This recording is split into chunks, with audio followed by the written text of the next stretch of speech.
Yo, what up? Finsta Bundy, you know what it is. Word up. Right now you're tuned in to Changing of the Hip Hop Guards. If you ain't on it, you better get up on it and stay up on it. Sincere Uncle E, yo, word up. It's what it is.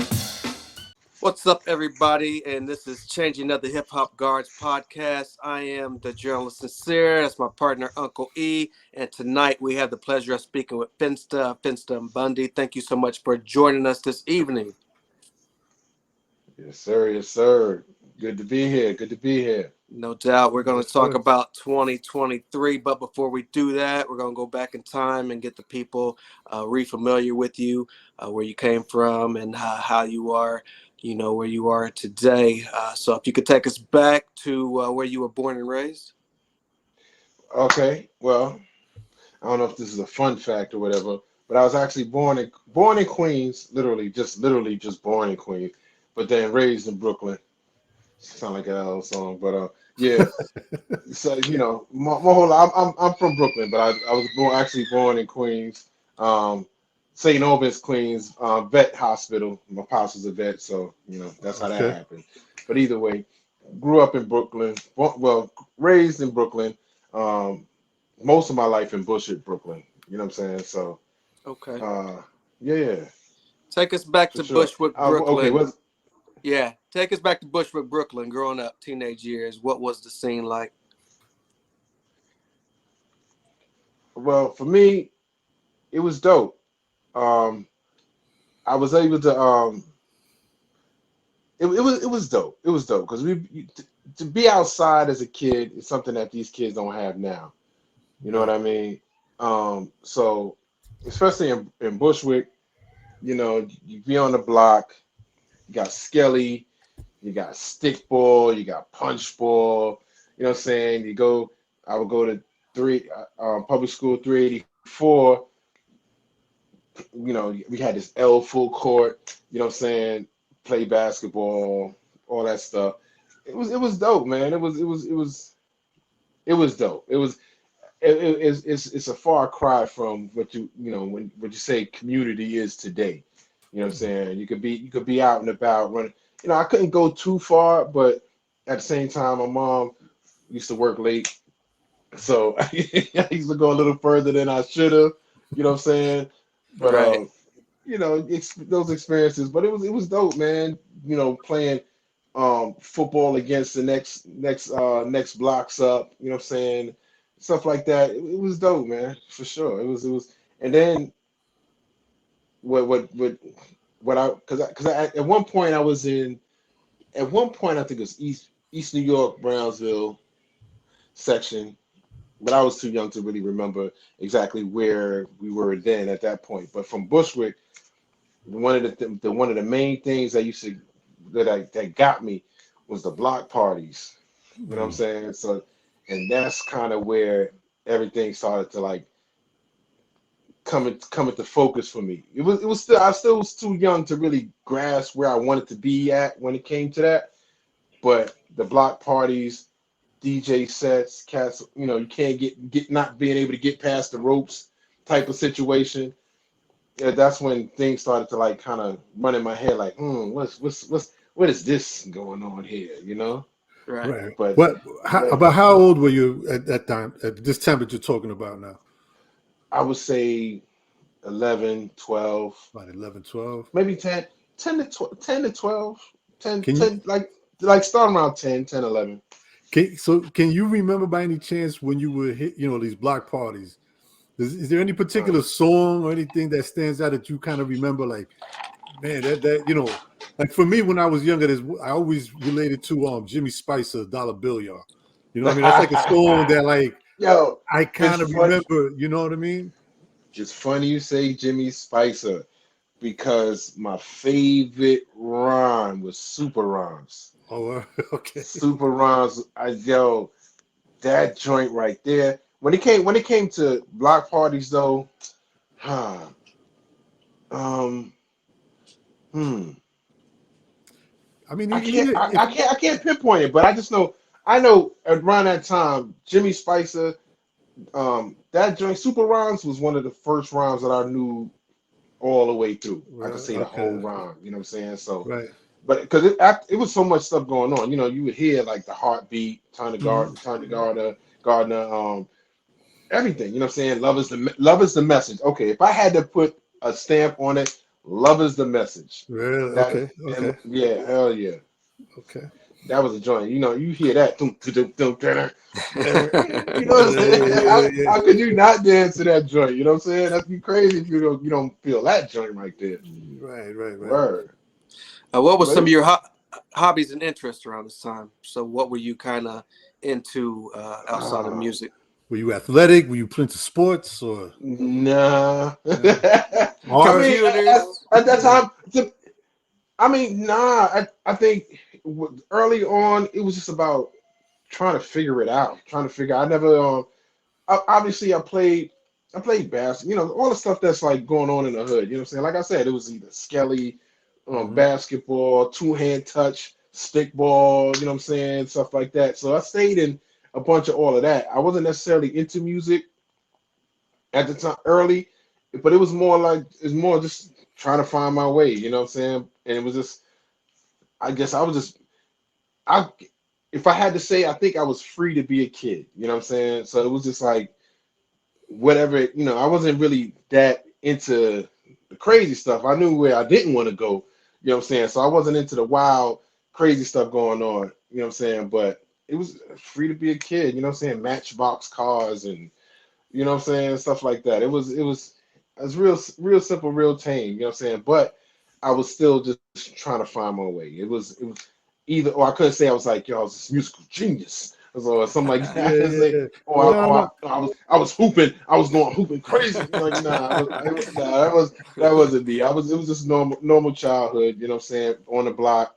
you know, freeze tag, help tag, Coco Livio.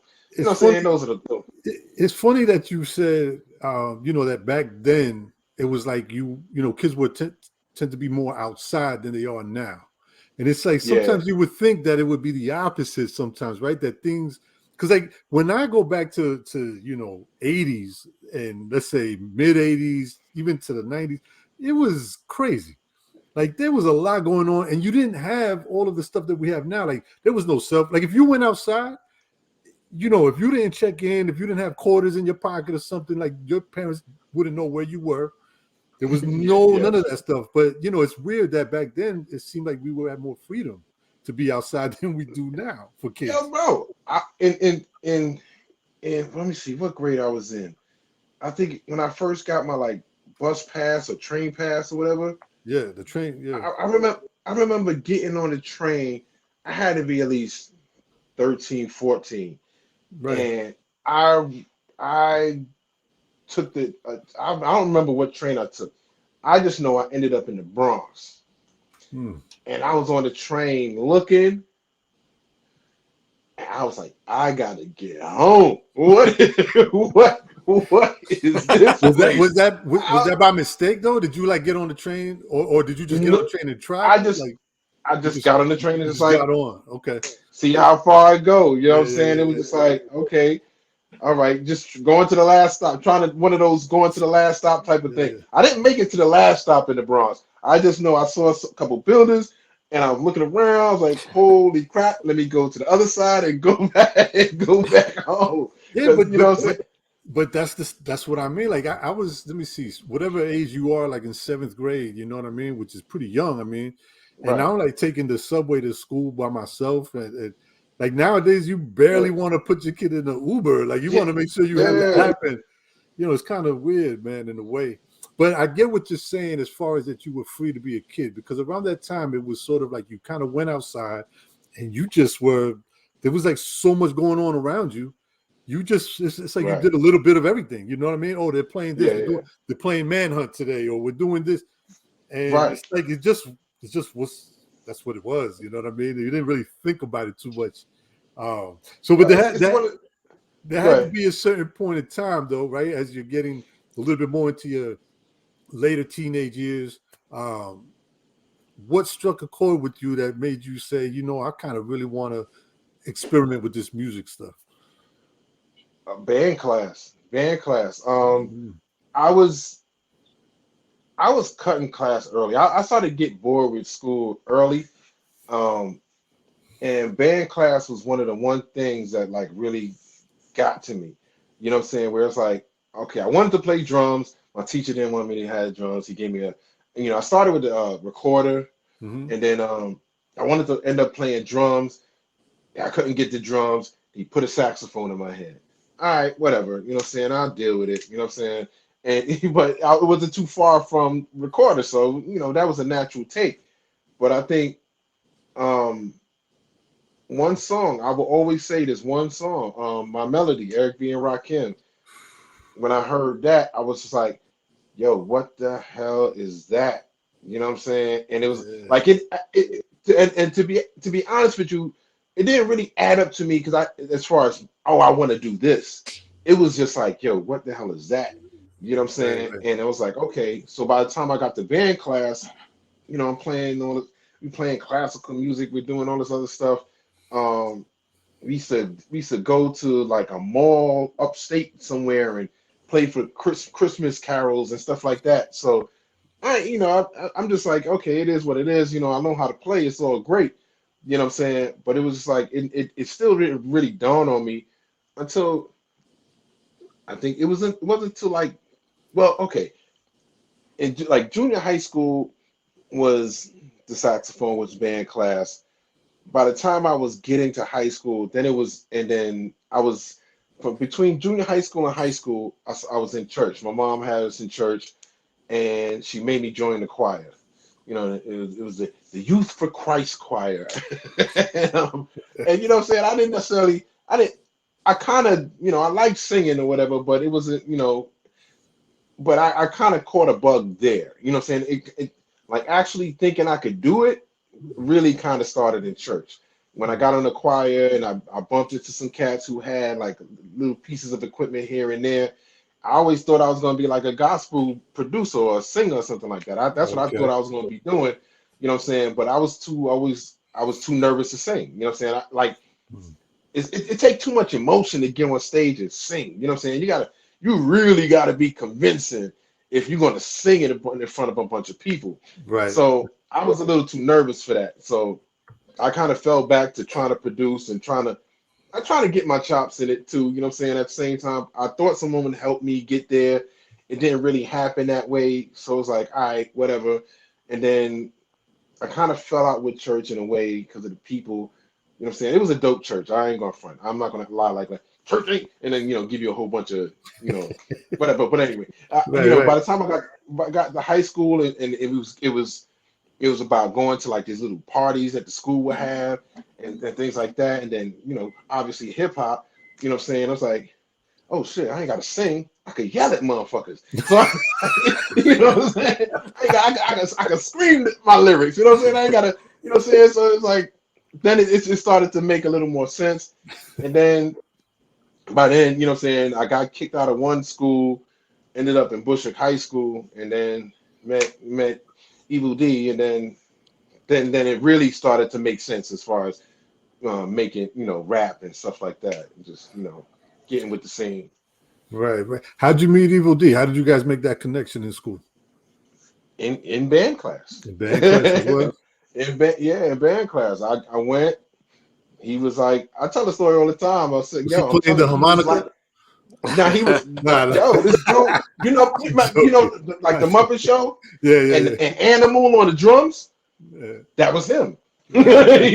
I was like, yo, this dude is gonna break the Yeah. drums. Why is he banging on the drums so hard?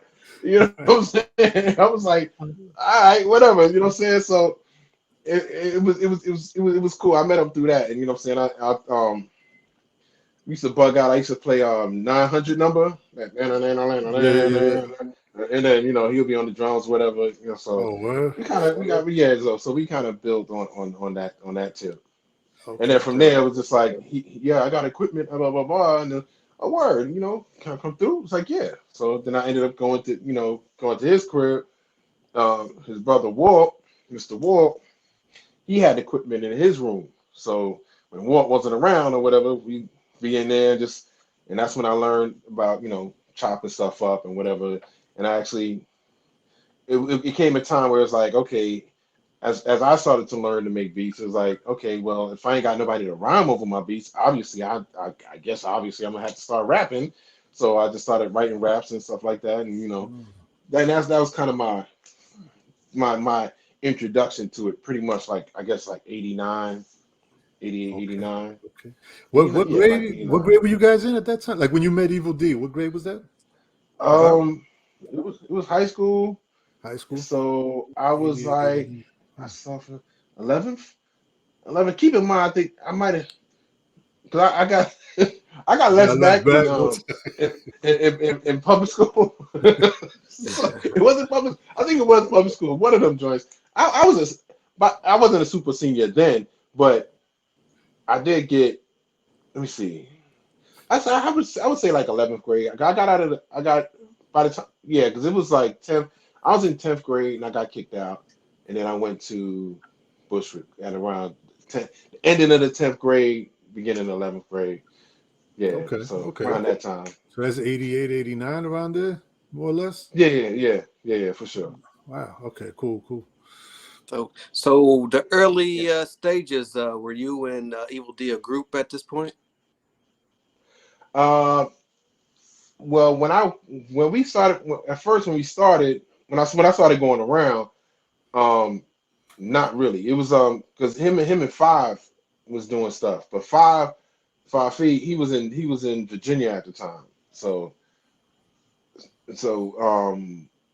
yeah, it was just me and him just kicking it at that point. But then when Five came back, and then it was funny because it kind of happened kind of quick at that time. I think him and Five had something they were doing, you know what I'm saying? But then I was like, okay, when he was gone, then I come in and it's like, all right, then the dynamic it switched. It only became something when Five bumped into Buck, and then brought him Mm-hmm. into the brought him to the crib, and then it turned into the early stuff was like high tech. Mm-hmm. Yeah, So, right, right. but we only said high tech because there was a store named it was a store high tech like right around the corner. So we was like, yeah, high tech. You know what I'm saying? Figure eventually you probably get some free clothes or something. I don't know. Oh, But okay, it okay. started off. But it started like high tech, and then eventually Mr. Wall had Black Moon was like Mr. Wall's before Beat Miners. That was his name. It was Black Moon. So we kind of I don't want to say Okay. finesse the name from him, but we got the name from Walt, so we was able to use that, and then it became Black Moon. Word. Okay. So it's you. Well, you said Evil D was with Five already, but then you came Yeah, in. yeah, So then it's you, Evil D, and Five, and then right. Buckshot comes in also with Five, or Yeah, Five yeah, brings yeah. him Because in. I mean, five. right? Yeah, for sure. Okay, okay, okay. And then so then you guys finesse the name, and now Black Moon consists of all four of you. It's all four. Yeah. And Okay, it was okay. like, and to be honest with you, it was like if I had to look back at it, it was it was a decent amount of time, like a year, two, whatever. But because it was like 89, I'm at boom, 90. By 92, my first my no 91. By 91, my firstborn was I had my daughter was going to be born, so Okay. I was just like, I need a job because at that time, what I'm saying it wasn't a lot of stuff shaking. We had cats was shopping demos and doing stuff like that, but at that time it was just like, okay, it's not really going on in terms of getting money, whatever. Right. So I was like, yo, I had to get a job, and I was like, you know what, yo, fellas, I gotta work. You know what I'm saying? If something pop off, hey, let me know, whatever. You know what I'm Mhm. saying? It didn't really pan out that way because when stuff started popping for them, it was like, they were there, but at the same time, um, I was already when it was decided that they would be Black Moon and I would go and do my thing. You know what I'm saying? I ended up, rocking out with this cat, Gucci Man. Gucci Man. I don't want to say man. The same. This is old Gucci Man. Like Right. I say, the original Gucci Man. You know what I'm saying? Back in the day, he had a song called Gucci Man. It's like Gucci Man, Gucci Man. It's like he had his joy. That's all I knew him for. I didn't know. But his fam is connected in the industry as well. But he was starting a label and something, and he got me connected with him. I think he actually, I think Evil most likely put me in. got me into that situation because I guess he went to Evil about it, and then Evil put me onto it. That's what, and so when my first joint, Finsta Baby, that was done with under Cracked Records, and Evil, they say Evil produced it, but see, I came up with I was always mad at that because my name was never on that joint, and I had the bass line, the underlying beat, and then E came with the skull snaps and the cuts and stuff, and then he got all the credit. I was like, damn it, all right, whatever, it's all good. What But it was, what year? that was What that was the year? start of that. What year did that single It drop? was in What 92. 92. Okay. What kind of reaction did that get? Yo, it got a good reaction. It was, to be honest, from what I know, because at the same time, Cass wasn't really telling me much. You know what I'm saying? It was trying to keep me out of the business side of things. You know what I'm saying? It was more about, oh, you just be an artist type of deal. You know what I'm saying? So they wasn't really telling me, but I knew Uptown because Cass was Gucci Man and his partner was Uptown. You know what I'm saying? So it was, so obviously, you know what I'm saying, they making their moves, doing their thing. So Uptown was like, yo, it was dope. Cats knew about it, whatever. It got, it started to gain a little buzz, you know what I'm saying? Kid Capri played it. I was like, what? Boom, my mind, you know what I'm saying? I Right. think he was on BLS at the time, you know what I'm saying? And also, but you had all the underground stations, I think it's 105.9 that they, you know what I'm saying, had all 105.9. the, Yeah, yeah, yeah. yeah, cats, you know what I'm saying, Underground Railroad, Mhm. 30 Dozen, you know what I'm saying? You know, Mhm.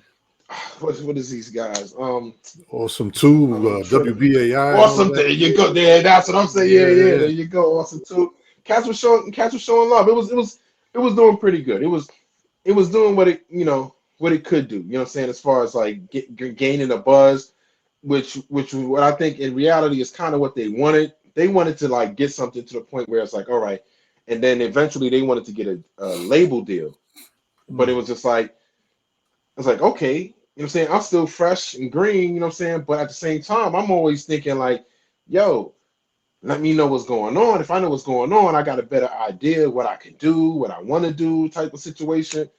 And it was just like, nah, I was just like, um, just being an artist. But I didn't know what that meant. You know what I'm saying? You know what I'm saying? I'm like, what are you talking about? It's not like, you know, I did have like an early manager, female manager. I don't want to even say her name because I don't know where she at right now, and I don't know where she at in her life, so I don't even want to go Right, too right. deep into that. But at one point in time, I was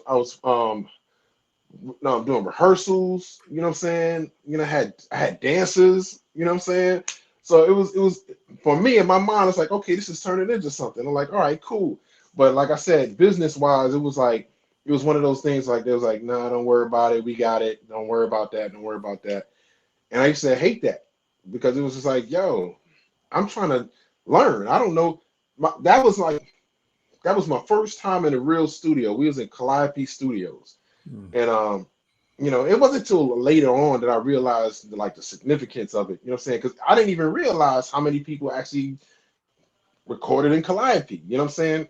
So it was just a lot about the business and just I would say I don't want to say the culture, but I would just say a lot about the business side that I just didn't know and didn't see and then couldn't grasp. But it did pretty good. It was doing pretty good. It wasn't like no worldwide smash and all of a sudden, you know what I'm saying? But because it was like one of the first Beat Miners joint, um, that's where I think a lot of the value came in it. You know what I'm saying? Where it's like, okay, this is you know what I'm saying, that whole connection was there. So that in those regards, it did pretty good because if you try to find that record, it's gonna be like $100 something, $200 to get it, which let me tell you something. I don't understand it. I thank God for it. I don't get I don't get no money from it, but Nah. I had to figure.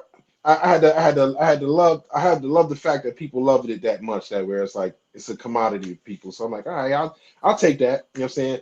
I hear it now. I'm like, ugh, I don't know if I'll perform them lyrics, but you Right. know, it, Wait, so it was dope. It was dope though. I just want to back up a little bit because I'm curious. Okay. you mentioned going, to Evil D and them, and they had the equipment, and you were working on, producing. Right, right. But what? So were you completely self-taught? Did Evil D and Walt like sort of help you out with the production? Learning how Yeah, to produce, or how did that work out?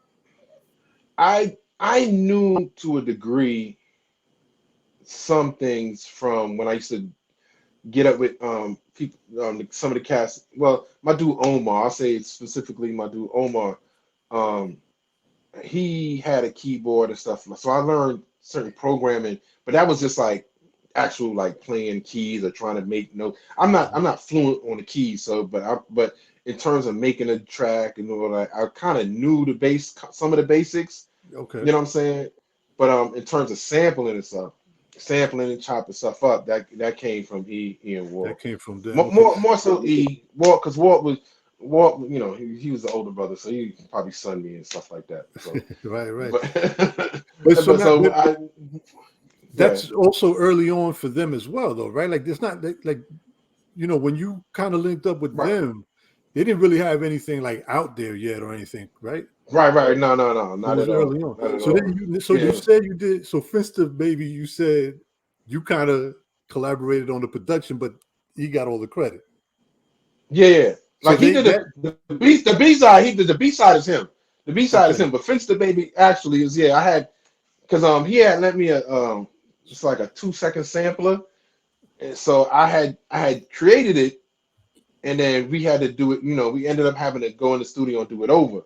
You know what I'm saying? But for the most part, all I had was I forgot what drums these are, but I just had the bass line and the underlying drums, and whatever drums it is outside of the skull snaps that you hear that was the beginning. That was the beginning of the stuff that I did have, and then Okay.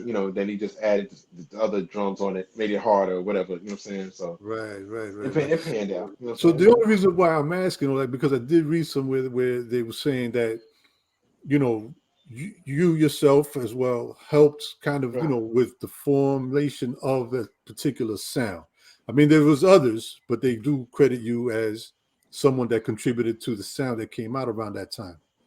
So that's why I was just word. kind of curious about your the as you were learning production, the collaboration as far as you and Evil D and what was going on between you guys sharing back and forth Right. techniques and skills, and that's why I was a little curious about that. Oh, I wouldn't even say sharing techniques because I think it was to the point where it was just like it got me to the limit of knowing what to do And then you and took it how to from do there. it, and then from there, eventually I had to take it from there because we can't always keep bombarding Walt's room, you know what I'm saying? Right, right, Going right, in right. there. So eventually I had to have something for myself, and then he hit me with this Yamaha joint, and then I ended up getting a 4 track. I think it started with a 2 track or whatever, but I had eventually the 4 track Mhm.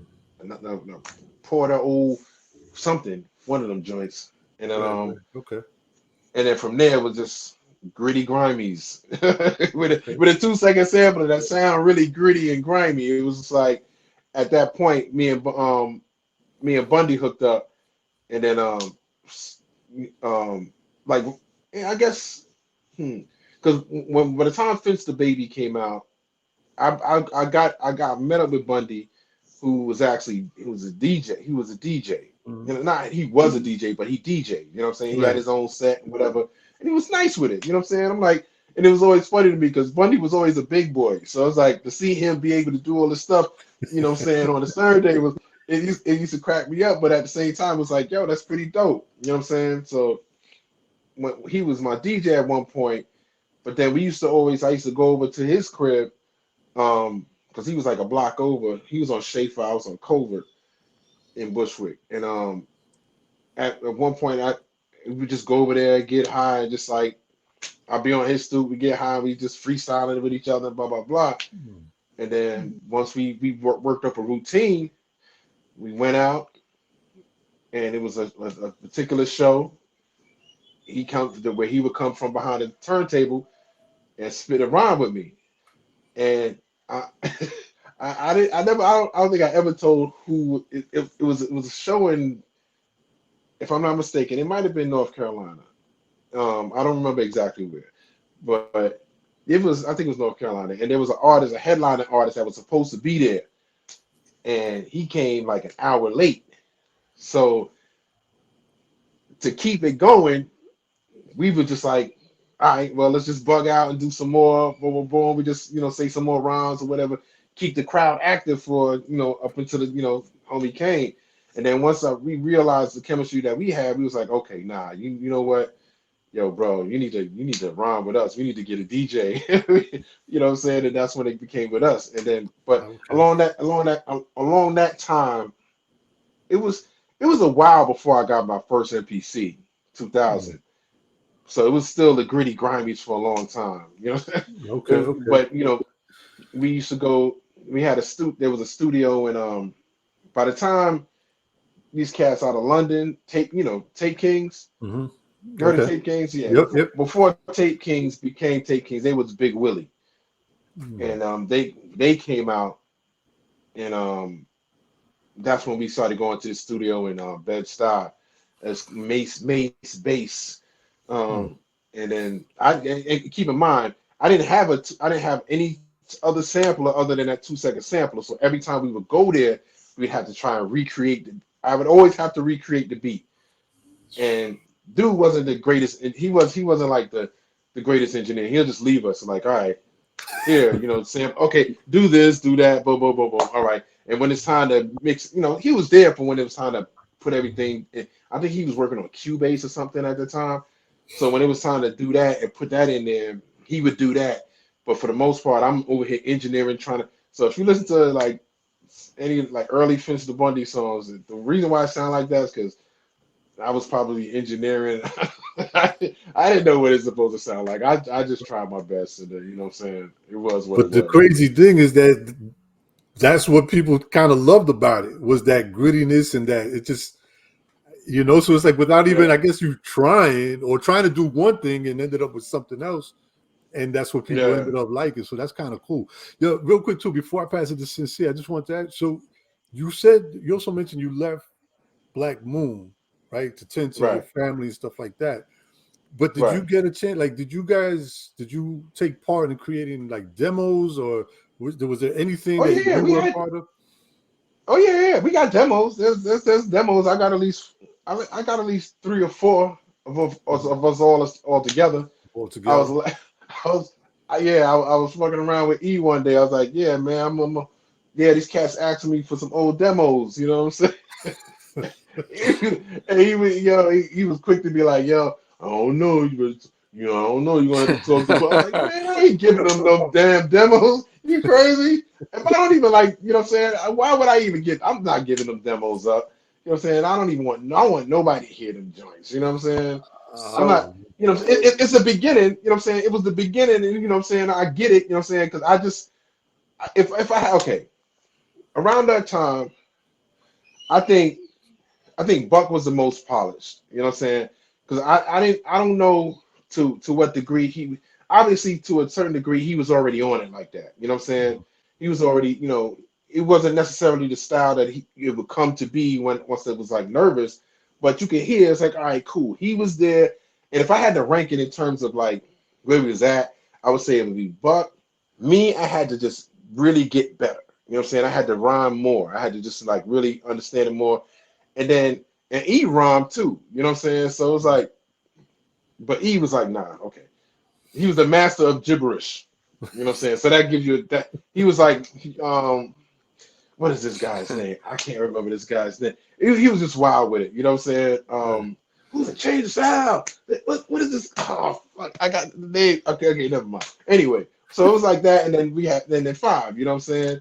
But then it was just like so it was the very beginnings, you know what I'm saying? I had those demos was my first writing thing, you know what I'm saying? Of me actually trying to write and you know what I'm saying?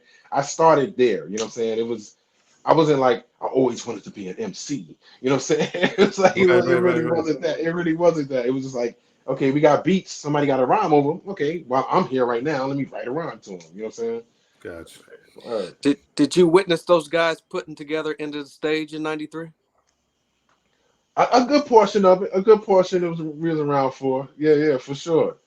Did It you was, it was dope. It contribute? was Did anything early on? nah, Did no contributing? nah. We was the only thing I contributed was being an extra body in the studio.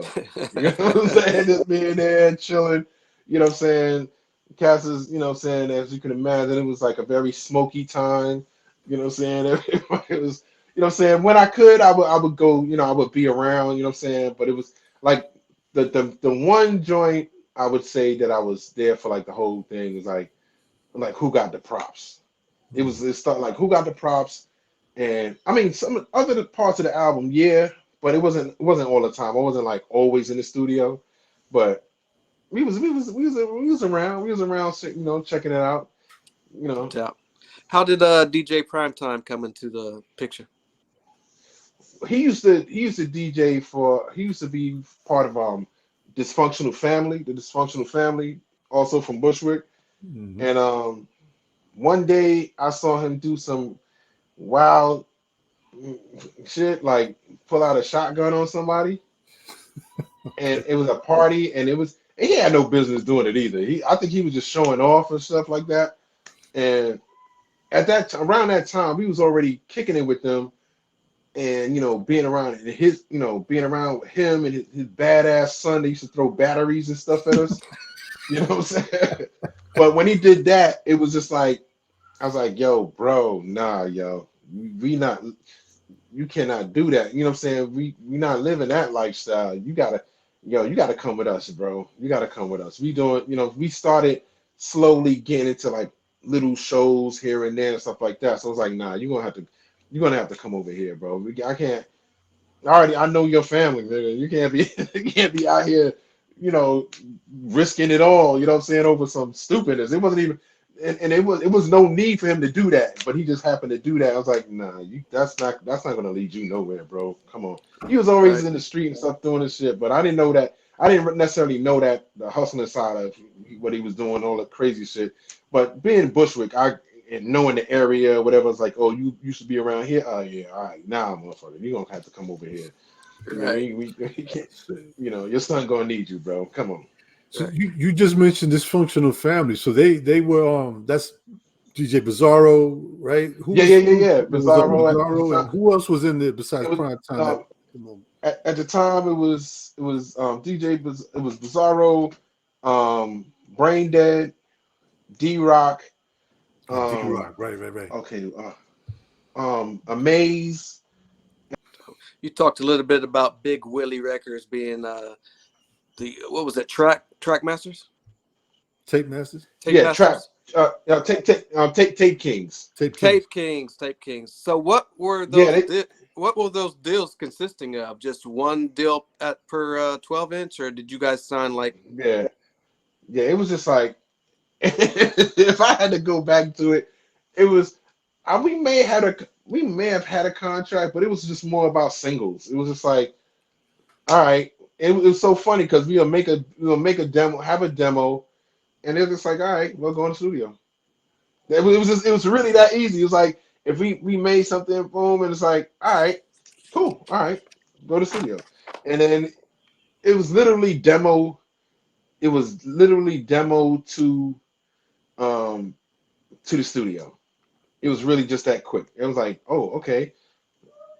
It was really just like that. To be honest with you, it was just like whatever's on the 4 track. All right, boom, go. Okay, and then so we'll be in the studio. It's like it was. It wasn't even no crazy deal. It was like it really was like they would just let us do what we wanted to do. You know what I'm saying? Which is dope. You know what I'm saying? To the extent of like really understanding like, yo, it kind of meant the world. You know what I'm saying? Because like as far as you talking about somebody like crediting us for like building a sound at that time, Right. you know, that I just attribute it to them saying, go ahead. You know what I'm saying? Go ahead and rock out. Mm. Which it could have it was either smart or one of the dumbest moves ever. But you know what I'm saying? Considering how things really turned out, it was like, okay, people rock with us. So I was like, all right, yeah, let's rock out. So Right. Word. as Black Moon was taking off, did they take you guys on shows with them for Hell support? no. No. Hell no, them motherfuckers is Hollywood. They just did they got their people's like you know what I'm saying? Like Buck, or I think he already probably had like cats from boot camp rocking with him. Like earlier on, I'm pretty sure it was like Tech and Steel, and then Helter Skelter. I don't know. I don't really remember exactly the timing with the Helter Skelter and all that stuff. But by the time it was taking off like that, yeah, they were doing their thing. You know what I'm saying? And I was like, yo, I couldn't be mad at it. I was happy. You know what I'm saying? So I was like, okay, it would have been nice. It would have been nice. You know what I'm saying? Because I'm like, but I attribute it to certain politics that I'm like, I'm not gonna be bashing or anything like that. But it was just certain politics and certain things going on. I'm like, I'm not mad at it. I'm like, yo, I loved seeing it happen. You know what I'm saying? And I loved watching it because, you know what I'm saying, it's one of those things, yo, your peoples make it, you make it. You know what I'm saying? Even if you're not in the mix, you know what I'm saying? If they make it, you make it. That's how I always saw it. So I was like, all right, well, you would hope somebody say, yo, come on. You know what I'm saying? But it's like we had to make our own way. So, I like the way it turned out. You know what I'm saying? I would have loved a machine behind us and greater success, but I can't even say that because there's people in certain countries that got the vinyl that I would have never even thought would even knew who the hell we was. You know what I'm saying? So I'm like, okay, it still turned out good. For me, it turned out good. You know what I'm saying? I got people in fucking Bulgaria that probably got my record, or heard them. You know what I'm saying? I would never have thought somebody in Brazil would be like, yo, we know Finsta Bundy. Like, what? Holy shit, I've never even been there. You know what I'm saying? Right. And that was another thing. It was just like, I just wish that's one of the things I probably wish more for, but we never had management, you know what I'm saying? So, and I didn't necessarily know how to ask people for help. To be honest with you, a lot of the early stuff, a lot of that early time, it was just me trying to understand it because I'm trying to create this thing, I'm trying to make beats, I'm trying to whatever, I'm trying to, I wasn't never trying to be like, yo, I'm the dopest motherfucker out here. You know what I'm saying? I'm not, you know what I'm saying? I'm not, I wasn't, I knew where I was going. I knew I still had to grow. I had to get to my steps.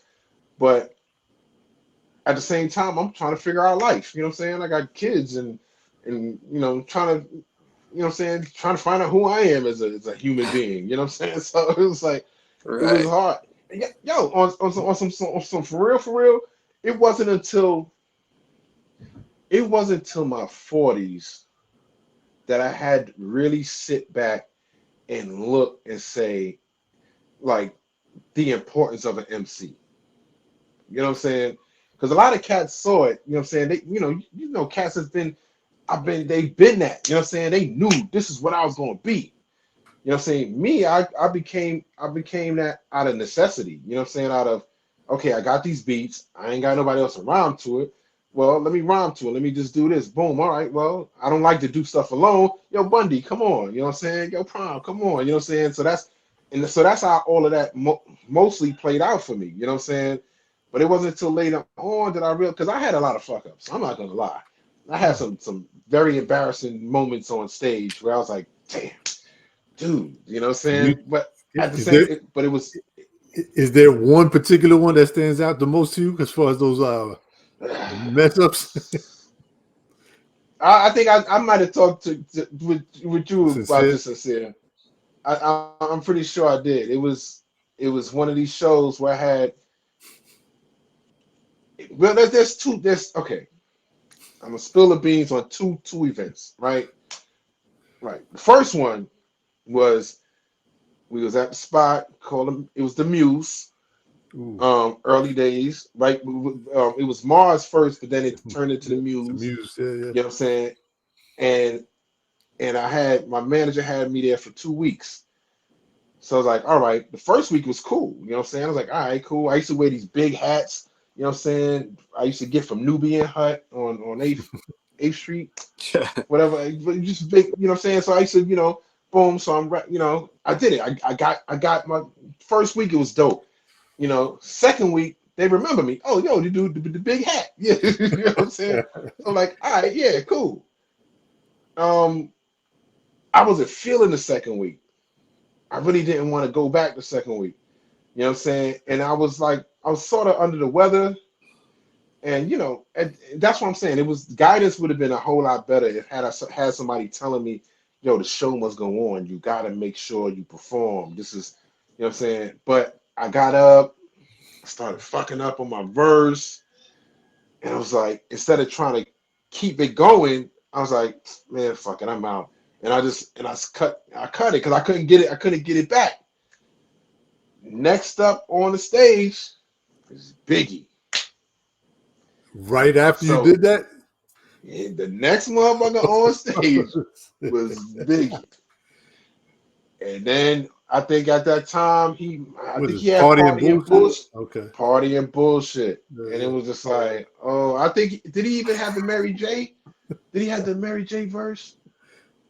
I think he might have had, but I know it's around that Party and Bullshit time. I was like, but I stayed, you know what I'm saying? I didn't leave, you know what I'm saying? Because at that time, everybody was talking about Big, you know what I'm saying? At least the streets was, you know what I'm saying? So it's like, okay, now I gotta see, I gotta sit here and see it, you know what I'm saying? I'm not gonna, I wasn't gonna run out the club and like, oh, crying or whatever. Right. But it was that one time, and then another time, oh my God. And this is later on, you know what I'm saying? This is later on in the career, you know what I'm saying? Um, he was spitting for I think it was a Lyricist Lounge joint, right? And it was in, I don't know if it's Baltimore or some shit like that. It was somewhere out there like that. But it was a lot of cats on the bill. You know what I'm saying? I think KRS may have been on it. You know what I'm saying? I know Buck was on it, and I'm almost certain Eminem at the time was on it Wow. early on. Like, you know what I'm saying? And I think it was a couple other people. So he was like, yo, check this out before they start the joint. You know what I'm saying? You just grab the mic and then boom, boom, boom. You know what I'm saying? So Push the we had kind of had a plan. We had this plan. I was like, yo, you know what? Word. You know what I'm saying? But I was like, I was nervous. I was nervous as fuck. So I was like, all right, you know what? I need to drink. I need to get me something to drink, calm down, boom, boom. I smoked something.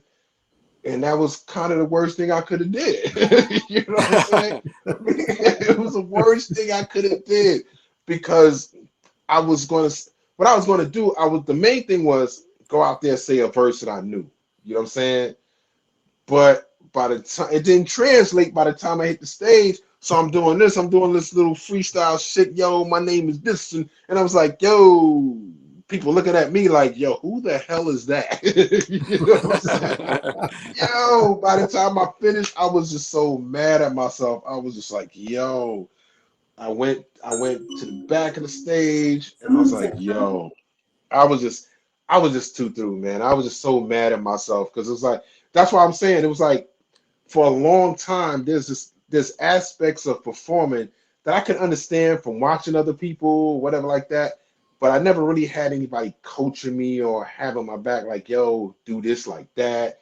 Um, you know, brush up on, make sure your freestyle on point. So if you fuck up in a verse, at least you can freestyle it, blah, blah, blah, blah. And it's not like I didn't have those examples, but with so much else going on in my life, it was just like I never had the time to really be an artist. You know what I'm saying? Just like, yo, just focus. Like everybody's handling that, I can handle this. You know what I'm saying? No.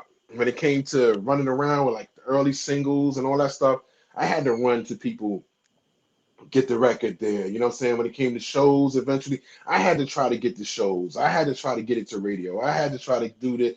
You know what I'm saying? So it never was a thing where it's like sit and focus, you know what I'm saying? Or just study the craft. You know what I'm saying? Studying just like it wasn't until later on I was like, yo, watching a couple documentaries and stuff and just really looking and seeing. I'm like, yo, man, I am so mad at myself because I could have saved myself these fucking embarrassing moments.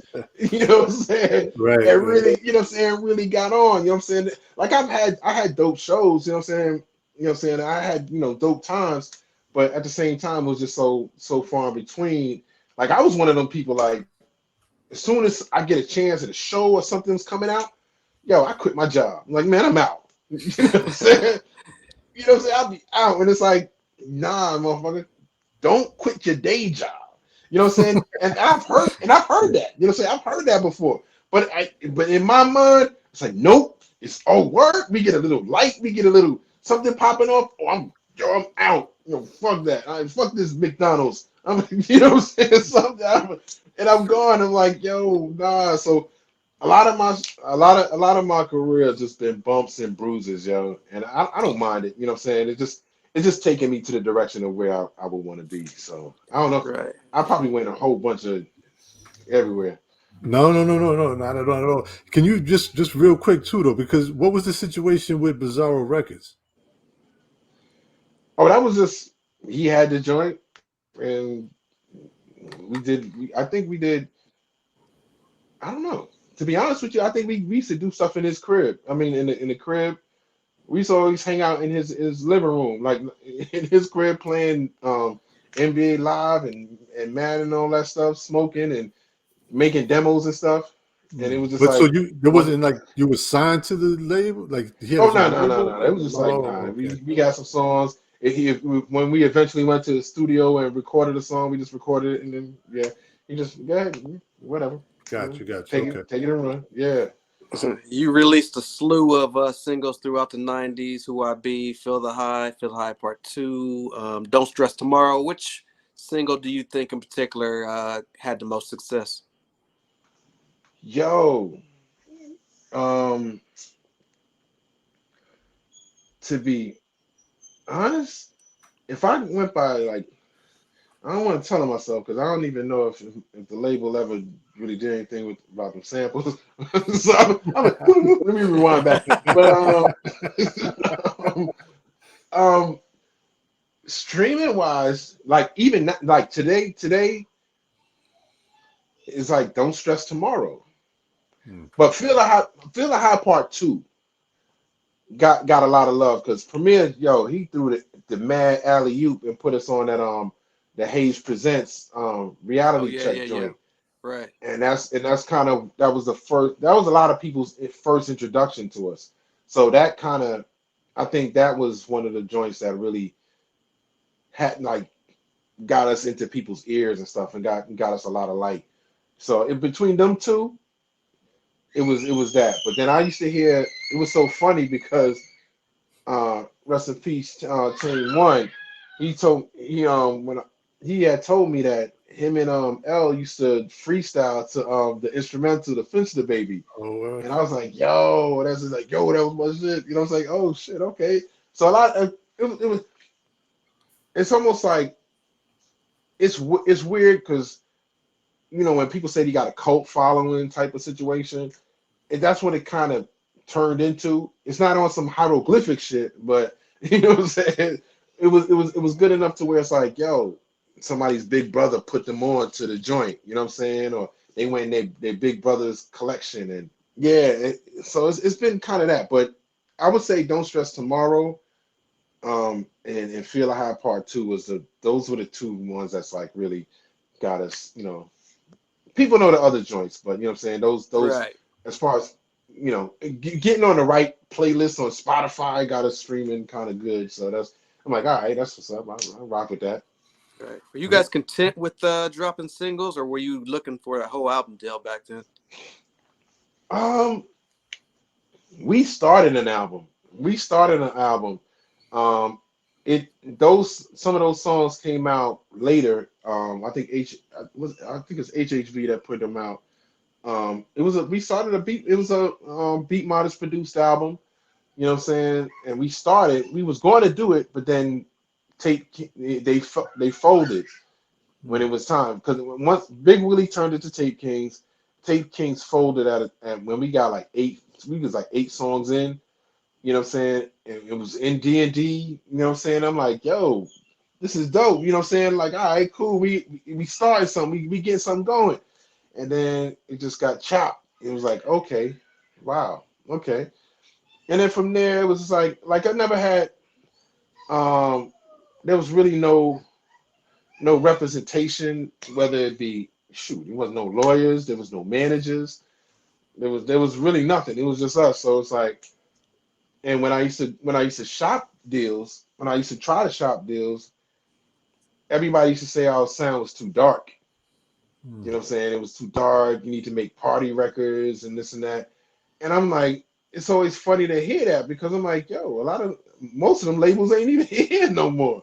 You know what I'm Right. saying? And a lot of them artists ain't even here no more. You know what I'm saying? And so it's like you saying that, but then like, okay, I'm not tooting the horn or whatever, but as far as sounds and stuff, we was Griselda before Griselda. You know what I'm saying? Not in Right. terms of like lyrics and stuff, but in terms of production The and the production, the grimy, grittiness, you and know what I'm yeah. saying, the slow flows and stuff. I'm like, yo, I'm like, we was kind of, you know what I'm saying? I'm not putting it because motherfucker probably don't even know who the hell Finsta Bundy is. You know what I'm saying? That's just that style. And I'm not saying like we was the only ones doing that and stuff like that because there's a gazillion artists even back then. You know what I'm saying? So, but we would, in terms of that style, as far as in New York, I think we was like some of the early ones doing that, especially like with us and beat miners. So it was like, y'all telling me something that a lot of that party shit ain't even popping off no more. You know what I'm saying? So it's like obviously there was 90s was a dope era. You know what I'm saying? That Mhm. time 88 to whatever 90. What I would say 99. I give it to 99. Somebody say 2000 or whatever. But you know what I'm saying? Those around. If I want to really say, I'll even bring it back to like 95. But I mean, around that, you know what I'm saying? It was a lot of dope shit. So it was but I'm happy to say like, okay, our sound was in there somewhere, and Cass they either wasn't showing no love or just was like just hating. You know what I'm saying? Because we wasn't really talking that street shit. We was trying to get you away from the street shit. You know what I'm saying? It was like, nah, don't stop fronting, stop faking. You know what I'm saying? Yo, shit is real out here. You know what I'm saying? You know, and Mhm. then by the time Bad Boy came through, it was just like, all right, everybody, everybody on that shit now. It's like, yo, Flossie, you know what I'm saying? It's like, man, get out of here. Right. Do you remember Chopped Herring Records reaching out to you guys? Yeah, yeah, yeah. Mr. Walt put me onto him. He was a record collector. He was collecting records. He was trying to find records to sell at the time. Um, I'm not even sure if he had records out. I know he was selling records, so he was trying to find if he had any old records left over. You know what I'm saying? And then from there, it was just like, yeah, he was the first to like want to get some demos and stuff.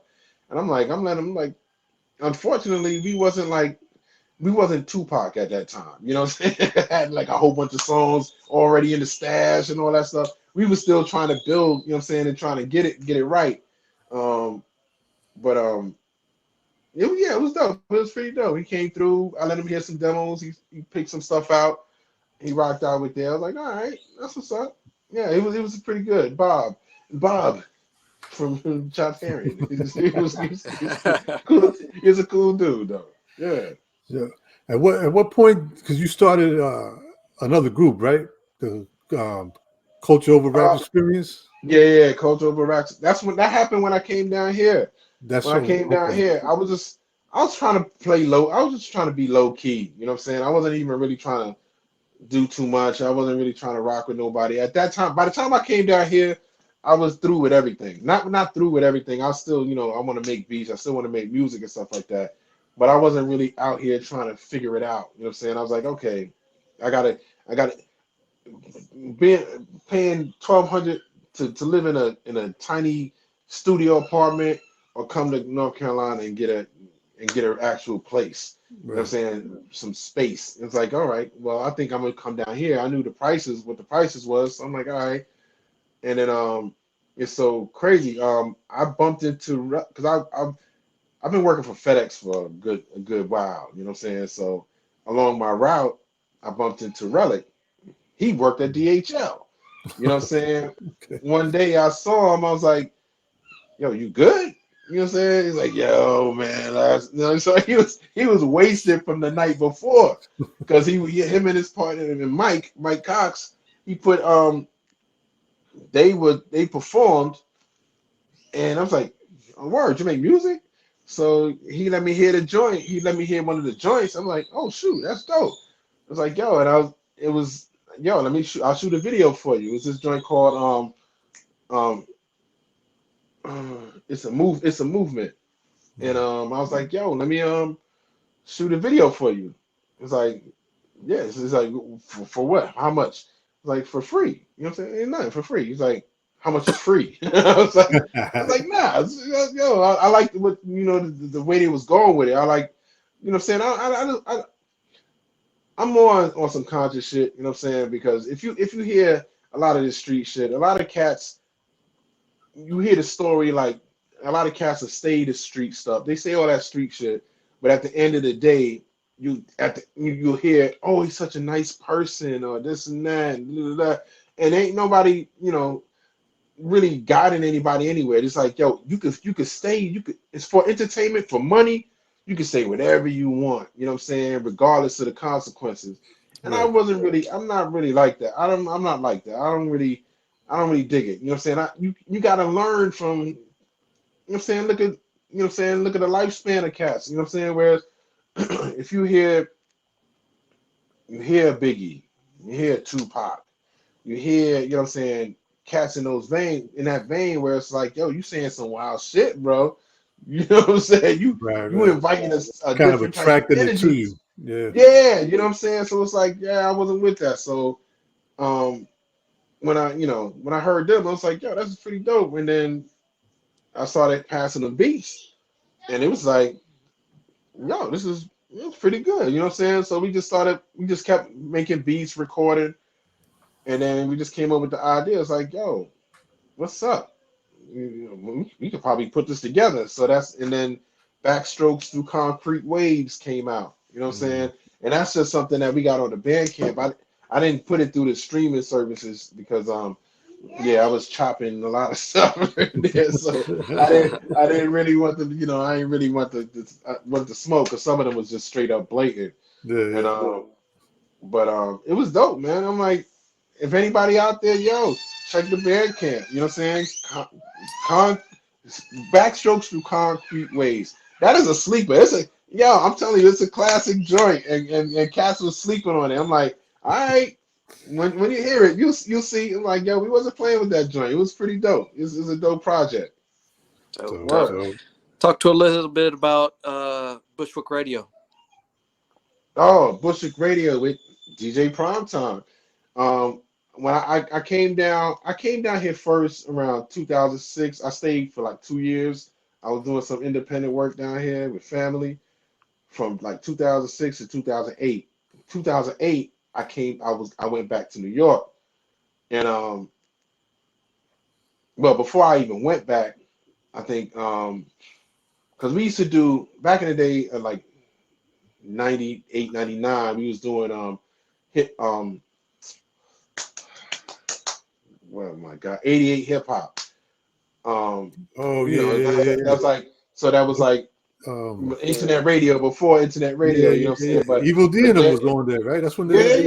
yeah, it was Beat Minus Beat. It Uh, was Beat Minus Radio. We was doing the cynical, Wednesdays, and cynical. I think was on it too, right? Wasn't she part of it? yeah, yeah, Cynical Smith. Yeah, yeah, yeah. yeah, for sure. Yeah, Right. and so we knew from then, but you know, that died down then.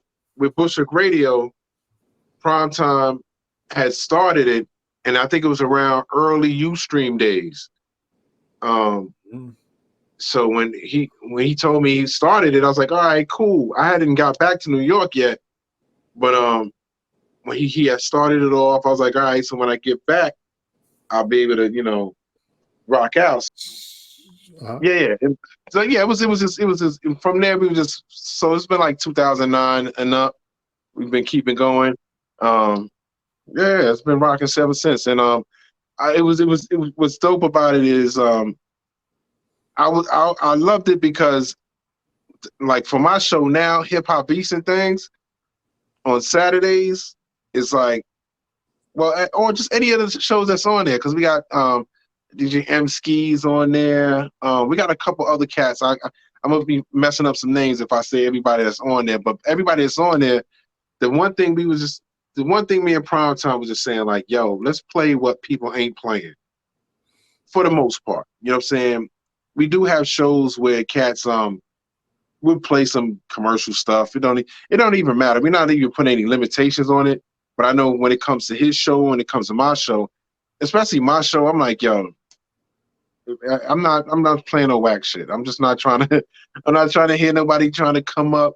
It's a specific type of feel that I want for it, and you gotta be dope. You know what I'm saying? And so that's kind of what I'm building towards, you know what I'm saying?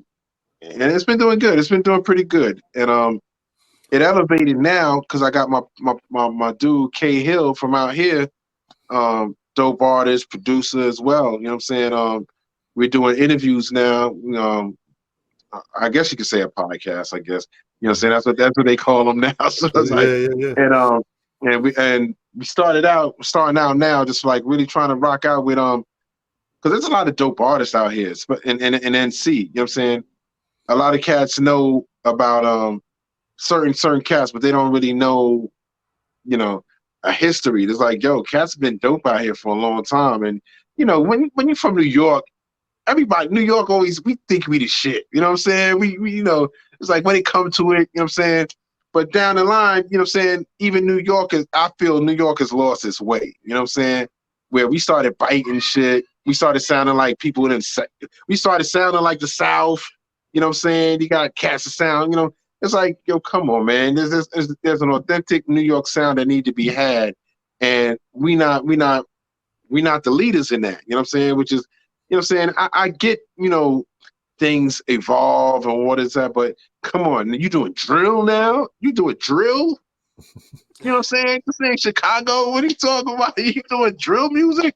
I'm like, yo, this it's wild. So I think that was the most important thing about, you know, with Bushwick Radio. It's like, yo, we got to show that side of where it's like, nah, you want to hear some boom bap shit? That's what I like. You know what I'm saying? I like, you know, I don't want to classify it like that, but if I had to say, is there anything, it's like, nah, that boom bap shit, that hard shit, you know what I'm saying? That even if it's on some conscious shit too, you know what I'm saying? It's just got to be something that's dope, that's some real flavors. So that's kind of what we try to, we building that with that on Bushwick Radio. Word. Where can people catch that at? It's on most streaming services right now. I mean, as far as if you want to hear the music, you got neversaynever.com. That's NEVASAYNEVA.com. You could go on, like, if cats know about Spreaker, you can go on the Spreaker app. You can catch most of the episodes. If you got iHeartRadio, we on there with Bushwick Radio. Well, I think there's a couple other music streaming services that you can find it on. But mainly if you iHeartRadio, or you go to the neversaynever.com or Okay. Spreaker. Those are the main. I would say those are the main three you can actually catch it on. But yeah, man, the iHeart has definitely got all, like, the whole catalog or whatever. Yeah, I forgot what to call it. The previous episodes, you mean? Like yeah. I forgot the word for it, but you know what I'm saying. But you know, yeah. So besides the radio going on, what else is happening for Finsta? And you know, nowadays you're still working on music. You're trying to rhyme again. You're trying to redeem yourself on the stage in front of. Right. Well, to be honest with you, bro, I'm really trying. I'm like, the beats is always going to be there. I'm always going to be doing beats. So I'm eventually. I want to work out this little compilation type of deal where I start reaching out to some cats and, like, getting, because there's a sound that, like, if I had to say, like, a New York sound or whatever like that, and there's a particular thing that I want to do with a couple of artists that I haven't reached out to yet, because I'm still trying to just formulate the plan or whatever.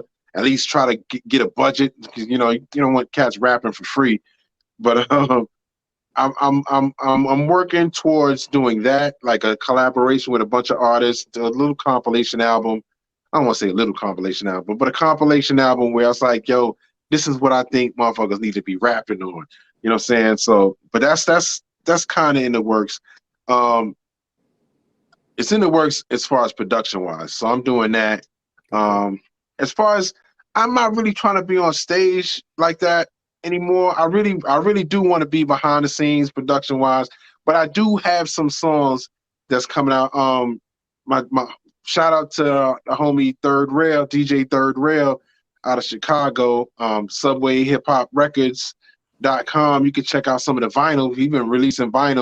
You know what I'm saying? I've been rocking out with some vinyl with him. I'm on a bunch of the compilations now. He got some dope artists on there too. Napoleon the Legend, Nejma Nefertiti, Okay. Innocent, Black Poet is on the joint. It's out right now. You can check them out for some vinyl. As far as in terms of what I'm trying to do, I'm trying to get into my musical bag, because like I said, it was so many things that I feel like I never had nobody. I can't say I had an OG. You know what I'm saying? That's one thing I can't say I had. I didn't have somebody say, "Yo, come on, I'm gonna show you how to do this." I mean, you know what I'm saying? I had to learn. I had to learn hands on. So I'm like, okay, since I had to do that, and since I started to come into a better understanding of performing, like, you can't come up. I'm a '70s baby, so you can't. There's a level of talent, and it is a bar that's set. You know what I'm saying? And when you realize that cats are rapping off beat, and it's saying, and he's like, yo, okay, I'm gonna say this. A motherfucker, I heard somebody say, like, if somebody was rapping off beat, and somebody said something. It's a big artist too, a known artist, and he's like, yo, I had to sit back and listen to it, and then I was like, oh no, this is actually dope. I was like, what the fuck? What you mean? How do you go from you hearing the likes of somebody like a Chuck D, a Cool G Rap, Curtis Blow, Busta Rhymes, you know what I'm saying? So many different names you could call as far as MCs, Rakim, you know what I'm saying? KRS-One, and then you go from now. This is not to knock the younger cats, you know what I'm saying? Like, do what y'all do, you know what I'm saying? It is what it is. If y'all rock with it, hey, it is all good. I realized we were born in different eras, and after a certain time, y'all were only seeing this.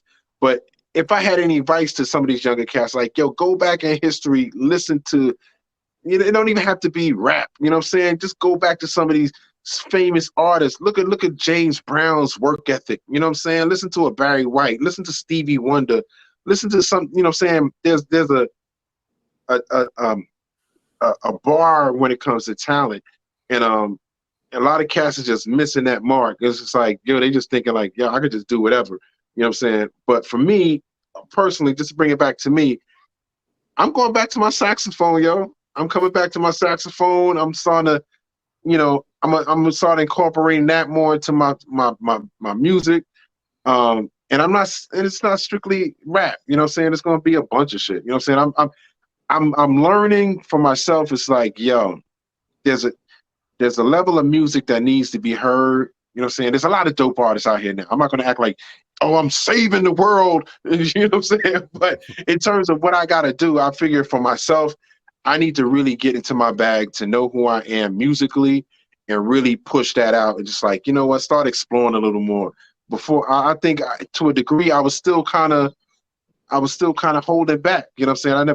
I don't really think I've made my best music. You know what I'm saying? I'm getting to a point where it's like now I'm getting to understand myself, getting to understand the world, and realizing I'm at an age where it's like, you know how you get them old people that just speak their mind, and you know what I'm saying? One of the motherfuckers that don't hold back. I'm Yeah. becoming one of them. You know what I'm saying? And now And you have the age that people say, oh yeah, he's just old. Let yeah, him rock. you know what I'm saying? So it's like, to a degree, it'd be like, all right, I hear you, old head. You know what I'm saying? But I'm gonna But you can show say what what some you want old to head. say. It's time to showcase what what's about. You know what I'm saying? Gotcha. Especially when it comes to hip hop, when it comes to the culture and that compilation that I'm talking about, that's gonna start to show like, nah, New York. I'm gonna show New York what New York should sound like. These young cats they still biting. You know what I'm saying? Biting ain't allowed. It's still not allowed in 2023. Stop biting and get your own shit. You know what I'm saying? No Gotcha. doubt. Sounds good, man. So if we talked about your career, we talked about what you got going on now. Which by the way, we hope wish you a lot of success with it. But Appreciate please, it. man, stay on it. You know what I mean? Don't give up. Oh, Because yeah. I'm sure you got a lot of stuff bottled in there, man, that a lot of us, especially from our time. Because that's one other thing I want to mention too. I think sometimes certain artists from like our time and even before that, they get caught up in the fact that like, if I make music, like who's gonna like it, whatever, and they kind of forget that you have people out there that grew up with you that are still around. Right. Like even if the young ones might not like it or whatever, there's still a lot of us around here that will appreciate it. So And we got jobs. We got jobs. We got kids. I can't talk about shooting up the hood. I'm not running.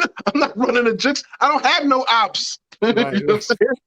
So Right. it's like so people don't want to hear forget. that shit. Yeah, so don't forget about us, man. So put that music and everything that you got bottled up, put it out Right. there so that people like myself, Sincere, and everybody watching can have something to look forward to when I got we something hear for you. about releases. We could be like, "Ooh, Finsta got something coming out," and you get the goosebumps and you want to go and check it out. Like Yeah. we still look forward to that kind of stuff, man. So, Right, for sure. For Finsta, sure. man, once again, thank you on behalf of myself and Sincere and Changing of the Hip Hop Appreciate you. Bars.